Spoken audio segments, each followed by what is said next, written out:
우리 먼저 우리 옆에 계신 분들과 함께 인사하겠습니다. 사랑합니다. 축복합니다. 또 다른 방향을 향해서 인사합니다. 사랑합니다. 축복합니다. 감사합니다.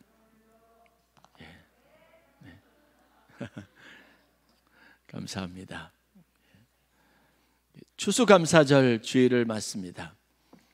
지난 2, 3년 전하고 오늘 좀 다른 이유는 코로나 상황 때문에 저희들이 감사하는 마음조차 움츠러들었던 기억이 있는데, 이번에는 모처럼 마음의 소망과 또 밝은 문을 가지고 예배할 수 있는 것 같습니다.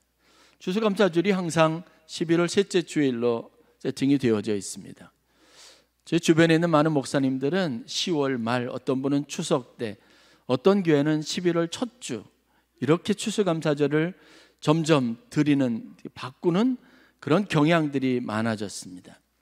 왜냐하면 추수감사절하고 성탄절하고 한 달 정도 차이를 두고 있기 때문에 가능하면 이것을 좀 가을 절기, 추수하고 좀 어울리는 계절에 하고 싶은 마음들이 많이 있어서 그런 추세를 보이고 있는 것 같습니다. 미국에서 추수감사절이 시작될 때 사실 우리나라보다도 훨씬 더 좀 춥고 열악한 기후 조건에서 들어졌던 것임을 기억할 수 있을 겁니다. 이민자들이 어려운 환경 속에서 적응하고 그렇게 해서 어렵게 곡식을 거두어서 많은 것, 풍부한 것은 아니라도 우리가 수고하고 또 고생했던 것에 대한 보람을 손에 쥐고 또 그것에 대한 감사로 인디언들을 초청해서 기념하기 시작했던 절기라는 걸 알 수 있습니다. 우리도 그렇고 추수감사절이 드려지는 기념되는 절기는 사실 가을의 끝입니다. 이미 우리 곡식들은 다 거두었고 이제 들녘은 황폐해지고 겨울을 앞둔 스산한 상황 가운데 있습니다. 오늘이 11월 20일이니까 2022년도 한 40여일 남겨둔 시점에 있습니다. 감사하는 마음, 그 감사하는 마음이 우리에게 또 다른 내일을 꿈꾸게 하고 소망하게 한다는 느낌과 그리고 그런 마음을 가지고 여러분 추수감사절을 보낼 수 있기를 바랍니다. 가을에 거둔 곡식들은요, 일정 부분 소비되고 소모되기도 하지만 어느 정도 부분은요, 내년에 뿌릴 씨앗, 종자가 된다는 것을 잘 알고 있습니다. 오늘 우리가 드리는 하나님 앞에 드리는 감사는 그런 의미에서 내 삶에 내가 누리는 것에 대한 우리의 표현이기도 하지만 또 다른 우리의 미래를 향한 하나님께 품는 거룩한 소망의 근거이기도 합니다. 내년에는 올해보다 더 나은, 더 복되고 아름다운 날들이 계속될 것이라는 소망이 여러분들 가운데 있기를 바랍니다.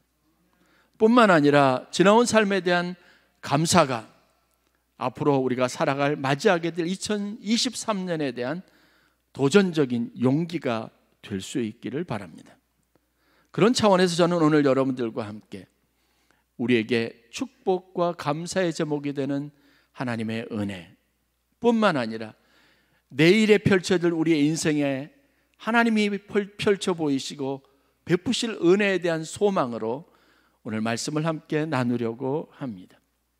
오늘 말씀을 기준으로 여러분들이 영적 교훈을 잘 되새기시고 지금까지와는 완전히 결이 다르고 질적으로 차이가 있는 새로운 새해를 맞이하는 축복이 있기를 바랍니다.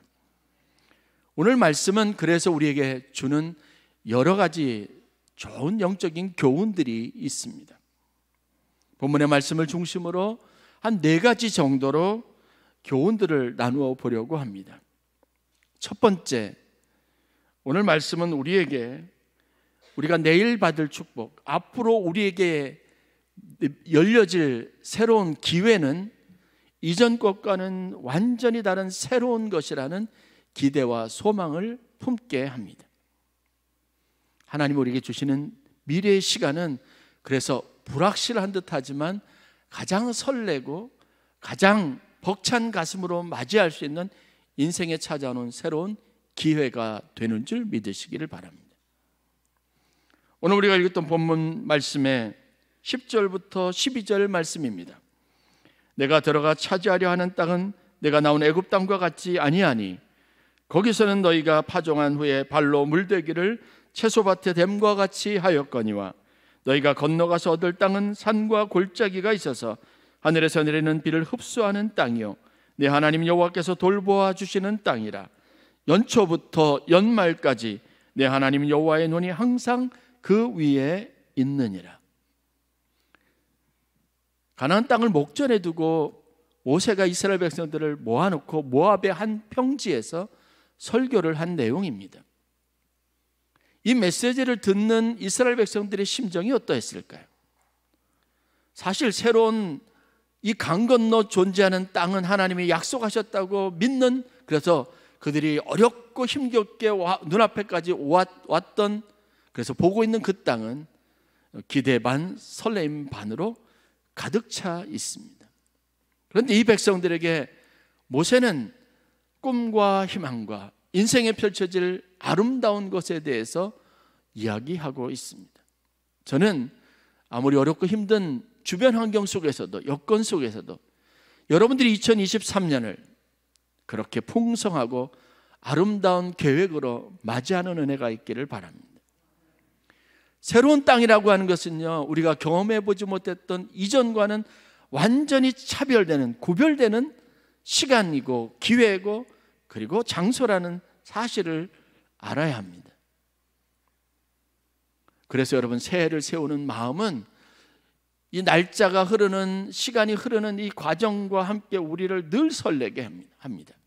그것이 작심삼일이라도 모처럼 힘들었던 1년의 삶을 마무리하고 우리 안에 좀 뭔가 새로운 것을 품을 수 있는 기회를 제공합니다. 그런 여러분들의 삶에 이 추수감사절기에 여러분들이 살아왔던 결실과 열매, 그 모든 것들에 대한 결과물을 앞두고 있는 이 시점에 여러분들이 감사를 기점으로 해서 하나님이 여러분들에게 베푸실 새로운 은혜와 도전과 기회에 대한 설레임을 가지시기를 바랍니다. 포로기 생활 가운데 있었던 이스라엘 백성들에게 하나님이 이사야 선지자를 세웁니다.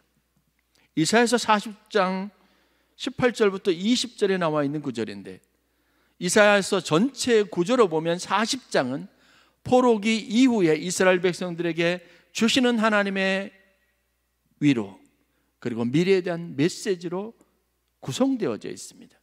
그 메시지의 시작은 이런 겁니다. 너희는 이전 일들을 기억하지 말며 옛날 일들을 깊이 생각하지 말라. 보라, 내가 새 일을 행하리니 이제 그것이 나타나리라. 지금까지 이스라엘 백성들이 살아왔던 삶, 현실적인 조건이 무엇이든 이제 하나님은 그들을 위해서 새로운 날, 새로운 시간을 선물해 주실 것이고, 하나님이 행하실, 이제는 하나님이 개입하셔서 이루실 새로운 일을 행하실 것이라고 말씀하셨습니다. 그러므로 여러분에게도 이런 날의 축복이 이르게 될 겁니다.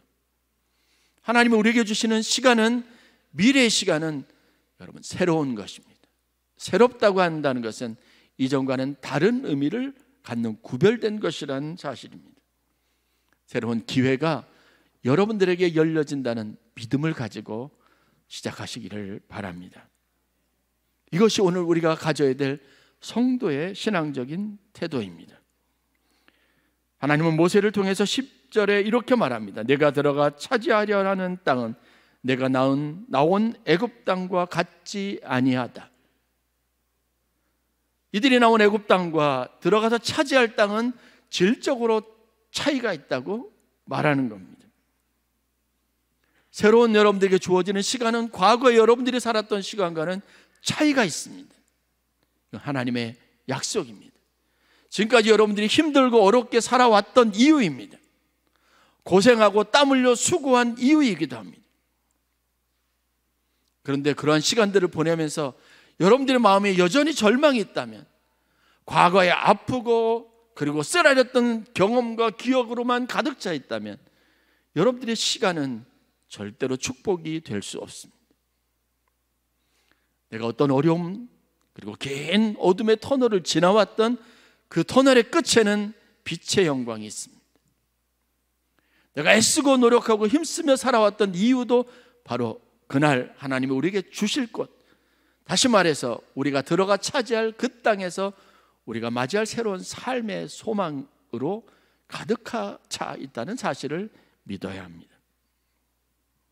그러므로 우리의 새로운 날들을 맞이하는 자세와 태도가 소망스럽게 바뀔 수 있기를 바랍니다. 새롭다는 것은 이전과는 구별된다는 겁니다. 다른 겁니다. 여러분들에게 하나님이 계획하신 시간은 그래서 완전히 새로운 날이 될 것이고 지금보다는 더 설레운 마음으로 맞이할 수 있는 축복이 시간이 됨을 믿으시기를 바랍니다. 두 번째, 그러면 어떻게 바꾸어야 할까요? 어떻게 우리가 새로운 것에 대한 꿈을 꿀 수 있을까요? 그러려면 삶의 방식이 바뀌어야 합니다. 그것을 대하는 태도가 달라야 하고 자세가 바뀌어야 합니다. 많은 분들이 기대와 바람은 큰데, 꿈은 큰데 그것에 맞추어서 삶이, 시간이나 계획이 전혀 바뀌지 않는 어리석음을 범하는 것을 많이 봅니다. 학생들에게서 그런 것을 쉽게 발견할 수 있습니다. 내가 목표는 대학이 있습니다. 진학하고자 하는 목표가 있습니다. 수험생들 진학을 위해서 혹은 취업을 위해서 준비하는 많은 수험생들은요, 자기가 목표로 하는 기업이나 아니면 학교가 있습니다. 그런데 그 기업에 적당한 사람으로 스스로를 만들려고 거기에 맞춰가려고 하는 노력을 전혀 하지 않습니다. 내가 면접관 앞에 섰을 때 무엇을 요구할지, 그 회사가 추구하고 그 학교가 중요하게 여기는 가치, 그 학교가 자랑하고 있는 학과 특성들이 무엇인지 전혀 이해하려고 하지 않고 준비하지 않습니다. 이것만큼 어리석은 것은 없습니다. 하나님이 여러분들에게 새로운 것을 주시길 원하시면 여러분들이 그 새로운 삶을 살아갈 준비가 되어야 합니다. 본문 10절 하반절과 11절의 말씀을 보면 너희가 들어가 차지할 땅은 애굽과 다르다라고 말하면서 이렇게 애굽 땅과 가나안 땅의 차이점에 대한 사실들을 명시하면서 그들에게 메시지를 전합니다. 거기에서는, 즉 애굽 땅에서는 너희가 파종한 후에 발로 물대기를 채소밭에 댐과 같이 하였거니와 너희가 건너가서 차지할 땅 가나안 땅은 산과 골짜기가 있어서 하늘에서 내리는 비를 흡수하는 땅이요라고 말하고 있습니다. 이것은 이스라엘 백성들이 거주지, 애굽에서의 거주지로 삼았던 고센 지역의 비옥한 평지에서 많은 곡식을 거둘 때 그 땅에 비유해서 말한 것일 것이고, 이들이 차지할 가나안 땅에 목전에 있는 그 산과 골짜기로 이루어진 지형을 바라보면서 그 땅이 가지고 있는 유익에 대해서 설명하는 적절한 표현입니다. 애굽에서 그들의 삶은 늘 채소밭에 물을 대기 위해서 늘 언제나 노심초사하고 수고하는 땅이었다면, 그들이 건너가 차지할 땅은 산과 골짜기가 있지만 그곳에 하나님이 비를 내려주셔서 그 비가 수고하지 않아도 땅에 흡수되는 축복이 있는 땅이라고 말하고 있습니다. 눈에 보기에 평지는 더 좋은 환경인 듯 보입니다. 그리고 산과 골짜기가 있는 것은 훨씬 더 열악한 것으로 보이지만 우리 영적인 눈으로 바라보면 산과 골짜기는 그것이 비를 충분히 흡수할 수 있다면 하나님이 주시는 것으로 충분히 만족하고 수고하지 않아도 좋은 결실을, 풍성한 열매를 맺을 수 있는 더 나은 환경이라는 것을 알 수 있습니다. 여러분의 인생에 지금까지 애쓰고 수고해서 성공을 이루려고 하고 어떤 목적을 성취하려고 하는 방식의 삶이 일상화되었다면 이제는 여러분들이 하늘로부터 하나님이 주시는 것을 잘 흡수하는 그런 새로운 인생으로 변화될 수 있기를 바랍니다. 하나님과의 관계의 수로를 열어놓으세요. 하나님이 주시는 은혜를 잘 흡수할 수 있는 마음, 기름진 옥토의 마음을 갖추고 영적 생활을 하실 수 있기를 바랍니다. 인간적인 수고로 계속 지금 여러분 스스로에게 채찍질하며 살아왔다면 이제는 내 수고가 아니라 하나님이 내게 주시는 것으로 만족하고 그것으로 행복하는 새로운 인생의 장을 열어가시기를 바랍니다. 그래서 모세는 이스라엘 백성들에게 다른 삶의 자세와 그곳에서 하나님이 우리에게 주시는 새로운 방식의 축복에 대해서 이렇게 말씀으로 가르치고 있습니다. 살아가는 땅이 달라지면, 환경이 달라지면 여러분들이 그것에 대응해서 살아가는 방식도 달라져야 합니다. 저는 하나님 앞에 기도하면서 자신이 살아가는 방식과 태도, 그것에 대해서 전혀 바꾸려고 하지 않는 어리석은 사람들을 참 많이 봅니다. 하나님의 축복을 바란다면 하나님이 주시는 은혜와 축복을 흡수할 수 있는 일에 그 일에 최적화되는 것이 가장 지혜로운 방식임을 알아야 합니다. 15절 말씀을 보면 그렇게 하면 너희가 그곳에서 배부를 것이라고 하지 않습니다. 하나님이 이른 비와 늦은 비를 주셔서 채소를 자라게 하십니다. 가축이 살찌게 하십니다. 그것으로 우리가 풍족하게 하십니다. 우리가 채소밭에 곡식을 씨앗을 뿌려놓고 물을 대기 위해서 현안이 되고 매일 노심초사하지 않아도 하나님이 주시는 것이면 늘 언제나 때를 따라 주시는 은혜로 풍족할 것이라는 것을 알아야 합니다. 그러면 새로운 방식의 여러분 도전들을 하실 수 있기를 바랍니다. 지금까지 열심히 사셨다면 이제는 좀 은혜를 따라 사는 법을 배우세요. 영적 축복이 있어야 진짜 육신의 삶의 축복이 복이 됩니다. 먹고 사는 것이 감사하게 됩니다. 여러분들이 노력해서 얻은 곡식보다 하나님이 여러분들에게 주시는 것이 훨씬 더 많습니다. 그게 99%가 된다는 사실이 믿어지는 그때 여러분들의 인생이 진짜 축복이 찾아오는 시간이 될 것이라고 믿습니다. 세 번째, 그러면 그 구체적인 방법이 뭘까요? 삶의 질서를 바꾸려면 우리가 무엇을 해야 될 것인가 고민해야 합니다. 본문에서 보면 우리에게 의미 있는 구절이 등장을 합니다. 본문 10절부터 17절까지를 보면 13절까지 이어지는 말씀에서 12절까지 말씀에서 하나님이 새로운 땅에도 주실, 차지할 땅에도 주실 축복이 얼마나 아름다운 것인가, 얼마나 가슴 설레일 만큼 좋은 것인가를 설명하고 난 다음에 13절에 이렇게 대화를 이어갑니다. 내가 오늘 너희에게 명하는 내 명령을 너희가 만일 청종하고 너희 하나님 여호와를 사랑하며 마음을 다하고 뜻을 다하여 섬기면 하나님이 정말 그렇게 산과 골짜기에 이른 비와 늦은 비를 주시고 그것을 우리가 흡수해서 배부르게 먹게 될 것이라고 말하고 있습니다. 그러므로 우리가 세 번째 구체적인 방법은 다른 것에 있지 않습니다. 하나님을 사랑하고 말씀에 순종해야 합니다. 더 쉽게 말씀드리면 여러분 주일을 성수하고 예배 생활에 열심을 내야 합니다. 여러분의 삶과 골짜기 같이 수도 없이 많은 인생의 굴곡 위에 하나님이 주시는 은혜의 비가 저장돼야 합니다. 그것을 흡수할 수 있어야 합니다. 그래야 메마른 시간, 기근이 딴 시절이 오면 견딜 수 있습니다. 그래서 모세는 이 좋은 것을 누가 누릴 수 있느냐, 어떤 사람이 받는 축복이 되냐 말하기를 주저하지 않습니다. 내가 너에게 명하는 내 명령을 청종하고 너희 하나님 여호와를 사랑하고 마음을 다하고 뜻을 다하여 섬기면이라고 말합니다. 17절에는 나와 있는 말씀을 보십시오. 17절의 말씀은 그 땅에서 우리가 하나님을 마음에 두기를 싫어하고 다른 신들에게 절하면 하나님이 너에게 주신 땅이 아무리 좋은 것이라 할지라도 하나님이 비를 내리기를 막으시고 하나님의 은혜의 공급이 끊어지면, 땅에 흡수할 것이 없어지면 그 땅은 저주받은 땅, 그 땅에 있는 백성들은 멸망하게 될 것이라고 경고하고 있습니다. 14절과 17절에 여호와께서 너희의 땅에, 여호와께서 너희에게 주시는 땅에라는 표현을 사용하시면서 강조하시는 것이 무엇입니까?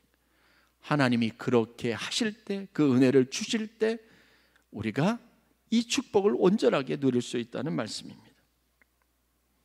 삶의 차이를 만들어내는 것은 여러분의 노력이 아닙니다. 여러분이 사는 땅과 조건과 환경이 아닙니다. 하나님의 절대 주권임을 믿으시기를 바랍니다. 축복은 하나님의 약속이기 때문에 우리가 기대하는, 또 성경에서 듣는 그 좋은 행복한 축복은 하나님만이 주실 수 있는 것입니다. 많은 사람들은 성경에 나와 있는 축복에 관한 메시지를 들을 때마다 잘못 오해하는 것이 있습니다. 이런 차이를 만들어내는 것이 환경이나 조건의 변화라고 늘 생각하는 겁니다. 내가 이렇게 기도했으니까, 하나님이 그렇게 약속하셨으니까, 내가 이렇게 노력하면 내 삶의 환경이 나아질 것이라고 생각합니다. 뭔가 좀 더 좋은 일이 생겨날 것이라고 생각합니다. 그런데 여러분들이 가지고 있는 욕심으로는 여러분의 환경이 나아졌다는 것에 대한 감사도, 좋아진 것에 대한 인식도 할 수 없습니다. 아무리 좋은 상황에 둘러싸여 있다고 할지라도 하나님의 은총을 베푸시기를 중단하면 여러분의 땅이 저주받은 땅이 되는 겁니다. 성경에서 우리가 보지 않습니까? 그 가나안 땅에서 하나님이 이른 비와 늦은 비를 주시지 않으니까 그것이 견딜 수 없는 땅이 되는 겁니다. 그 땅을 떠날 수밖에 없게 되는 겁니다. 하나님의 은총이 머무는 것, 말씀에 순종하고 청종하는 것, 하나님을 사랑하는 것, 마음을 다하고 뜻을 다하여 하나님을 섬기는 것, 바로 예배가 여러분 그 모든 것의 핵심이고 중심이라는 것을 믿으시기를 바랍니다. 왜 새해에는 더 좋은 일이 생길 것이라는 기대를 가지면서 그 좋은 새해를 맞이하기 위해서 여러분 주일 성수나 예배 생활에 더 큰 열심을 붓겠다고 하는 결단을 하지 않는지 되돌아보아야 합니다.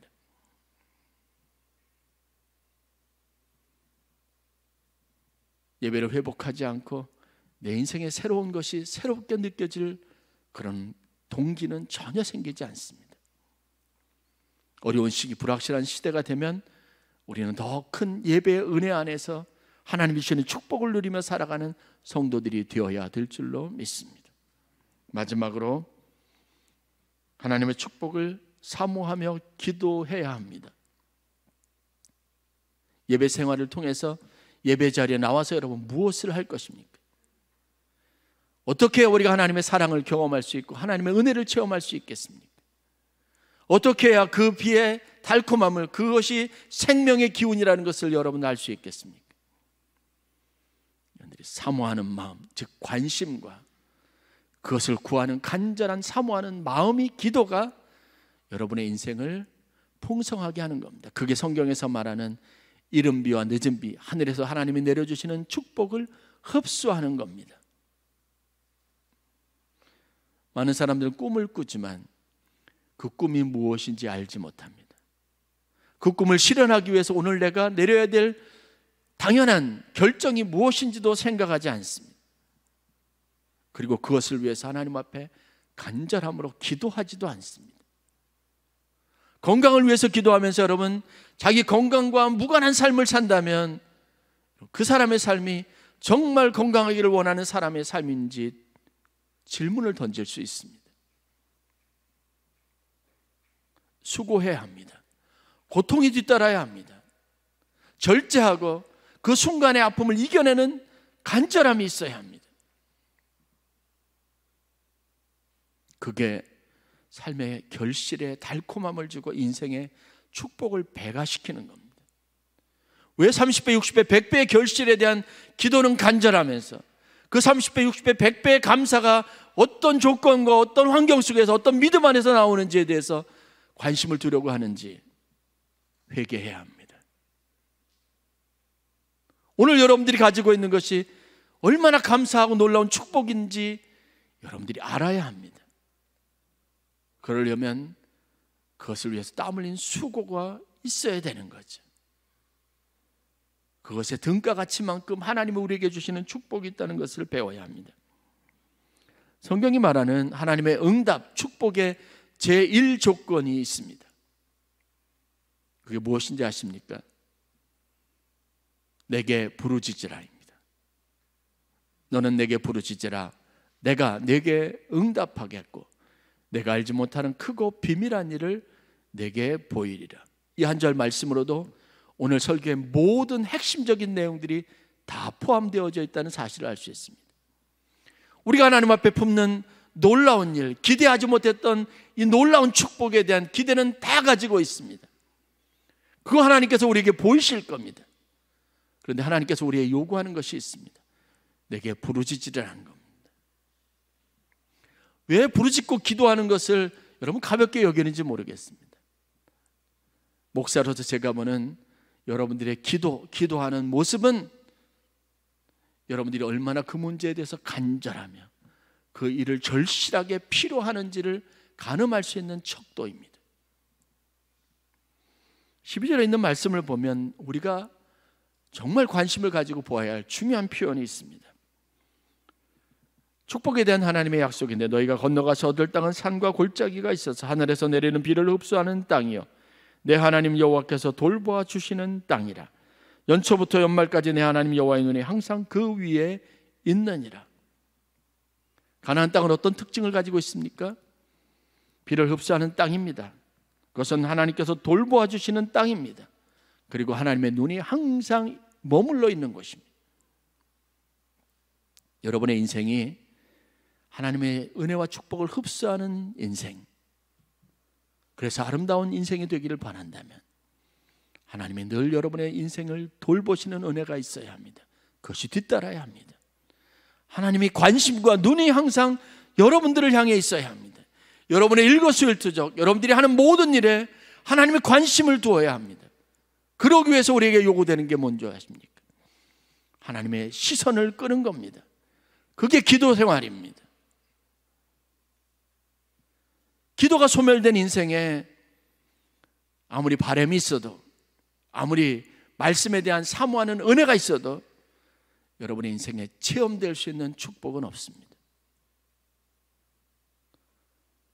여러분들이 기도할 때마다 세 가지를 위해서 항상 기도해야 돼요. 하나님, 내 인생이 하나님이 공급과 은혜, 하나님 주시는 모든 것을 고스란히 다 흡수할 수 있는 복된 인생이 되게 해달라고 기도하십시오. 여러분들이 소리 질러서 하나님의 관심이 내 인생에 향하도록 해야 합니다. 하나님, 내 삶의 모든 것들을 돌보아 주십시오. 군대 보내는 자식이 있으면 여러분이 할 수 없잖아요. 하나님이 그 자녀를 돌보시도록 끊임없이 간절하게 기도해야 합니다. 유학가 있는 아들, 딸, 여러분들과 아침에 출근하고 있는 배우자나 아니면 자녀들을 위해서 하나님 늘 돌보아 주세요. 눈동자와 같이 돌보아 주세요. 보호해 주세요. 기도하시기를 바랍니다. 하나님은 그 간절함을 들으시고 응답하신다고 말씀하십니다. 하나님의 돌보심이 있는 인생, 하나님이 주시는 축복을 머금고 흡수하는 인생, 하나님의 눈이 항상 향하여져 있는 인생, 그것을 위해서 기도해야 합니다. 그것을 사모해야 합니다.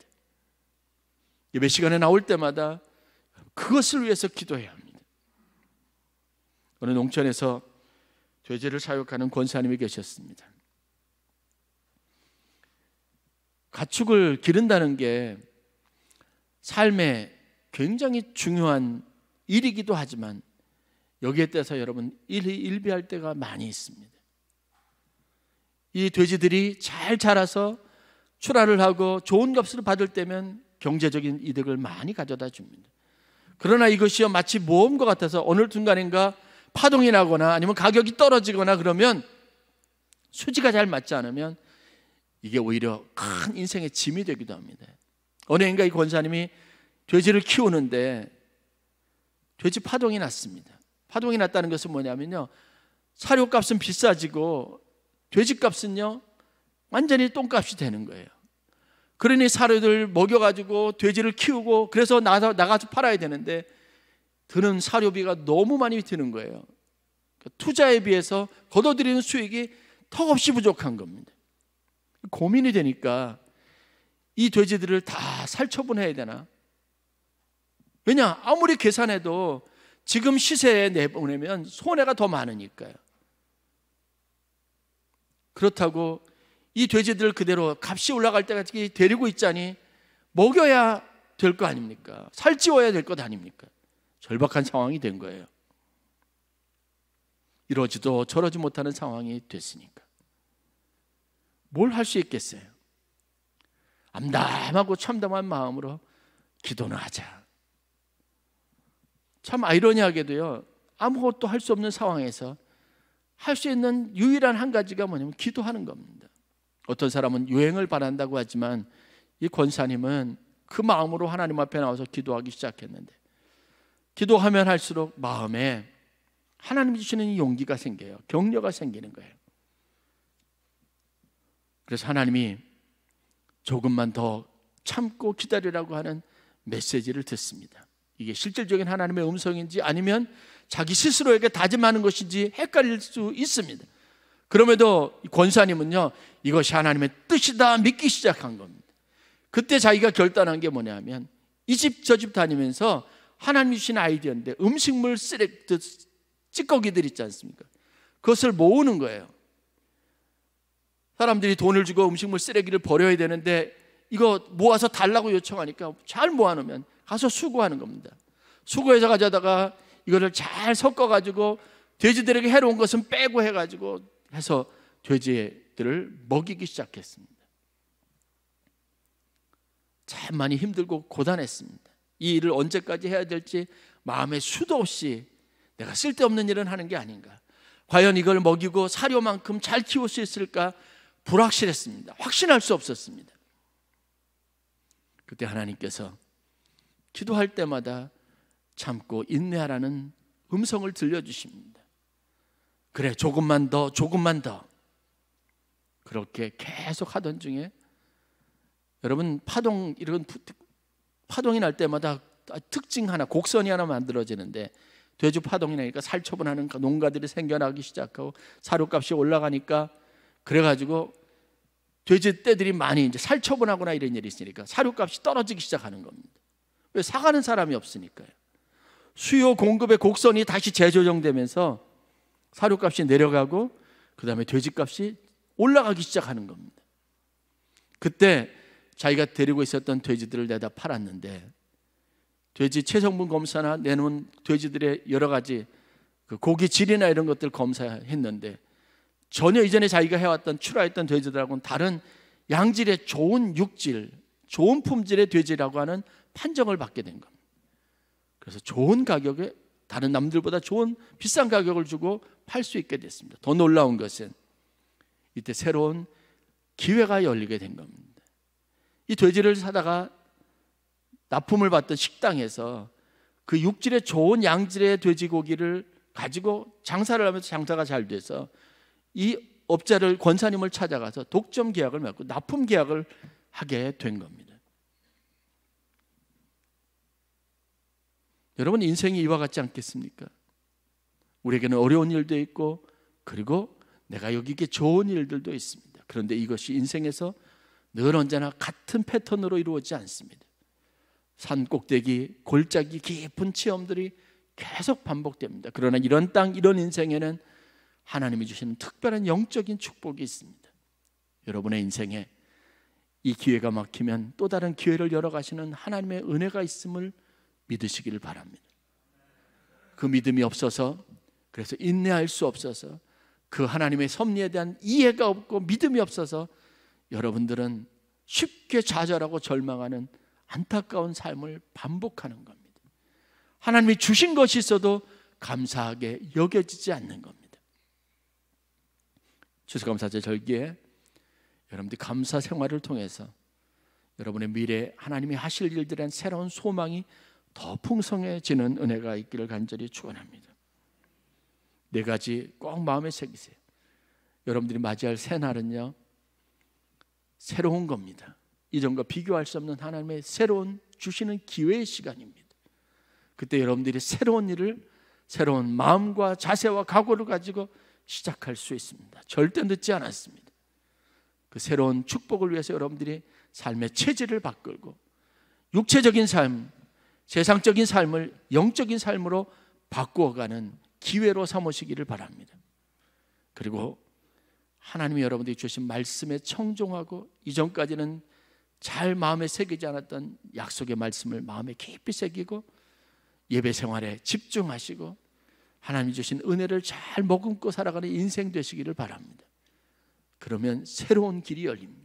새로운 차원의 여러분의 인생이 여러분들 삶 속에 주어지게 될 겁니다. 그리고 그 관심을 끈을 놓지 마세요. 기도하시고 부르짖고 사모하고, 그래서 여러분의 인생이 하나님과 가까운 인생, 하나님의 축복을 흡수하는 인생, 하나님 여러분들에게 삶을 돌보시는 인생, 하나님의 눈이 항상 머무는 복된 인생이 되실 수 있기를, 또 기업체가 되실 수 있기를 간절히 축원합니다.